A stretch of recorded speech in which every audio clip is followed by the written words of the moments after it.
Welcome to the deep dive. Today we're digging into a really tough story. It's about how legitimate grievances, real problems people face can kind of curdle into political Right. violence. And how the way we consume information now really shapes that whole process. Exactly. We're using the story of Lena and Stefan based on the sources we looked at to sort of map this out. It shows where hope where it gets lost when algorithms get involved. Mm-hmm. If you look at the start, it's quite striking. The sources describe this initial protest, this incredible idealism. A square filled with what they called a sea of tiny stars. Yeah, just thousands of cell phone screens. And the issues driving them were so concrete. Things like shuttered factories, communities struggling, the rising cost of living just becoming unbearable. Real stuff. Absolutely. But the crucial turning point, and this is what's fascinating, wasn't the protest itself. It was the response. Okay. That peaceful action. Yeah. Met immediately with riot shields and a wall of official silence. Mm-hmm. And critically, the media. Well, they didn't focus on the why. They didn't focus on the factories or the cost of living. No. Mm. The focus shifted instantly.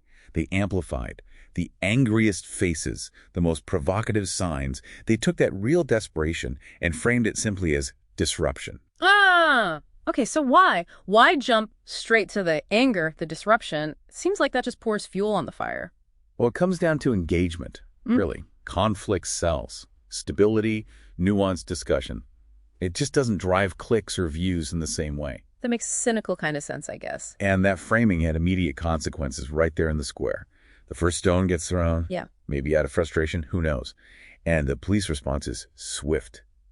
Brutal, even. And that's when Stefan gets hurt. Yes. Shoved, hits his head hard on the pavement. And for Lena, watching this, that initial grievance about the economy, about the system, it suddenly becomes intensely personal. It becomes a wound. A wound. That's powerful. It stops being just political then, doesn't it? Completely. And that personal injury, that collective trauma, it starts splitting the city. The sources say it divided people along lines that had once been invisible. How did the information ecosystem play into that? It poured gasoline on it. People's news feeds, they stopped being about news. The algorithms kicked in. They started feeding people this curated stream of outrage. Content designed to keep you angry, keep you scrolling.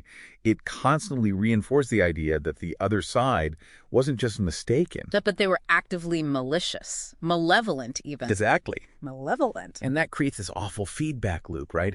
The media sensationalizes, polarization deepens. And the more polarized people get, the more they want that sensationalism. They crave the validation of headlines confirming their anger. It feeds itself. No breaks. No breaks at all. And you see Stefan caught right in the middle of this. A perfect trap. He's got one screen, one feed, calling protesters like him thugs, anarchists. Awful.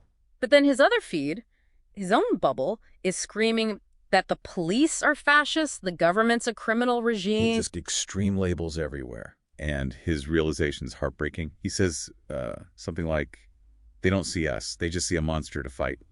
Both sides. Wow. So everyone's just fighting monsters in their heads, fueled by their feeds. And the original problems, the factories, the cost of living. Left behind. The government, having lost all legitimacy in this crossfire, couldn't pass the reforms needed. They couldn't address those initial issues. So the political violence itself, the conflict, that became the main grievance. Precisely. The irony is thick, isn't it? Yeah. The thing that started it all gets forgotten. And hope just evaporates, replaced by this cold, brittle anger. A slow, grinding erosion, the sources called it. Yeah. Leading to this quiet of exhaustion, where people literally forgot what they were initially fighting for. They couldn't even talk to each other anymore. yeah. Locked into this profitable cycle of outrage. There was, frankly, no incentive for them to find common ground. Conflict paid the bills. So the core takeaway for you listening to this is pretty stark. The initial grievances were real, absolutely valid.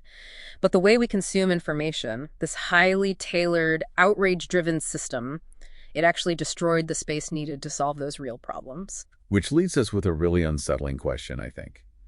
If polarization is profitable, if the violence itself becomes the main story, how does a society ever get back to addressing the original underlying issues? How do you fix the foundation when everyone's just throwing rocks at the crumbling walls?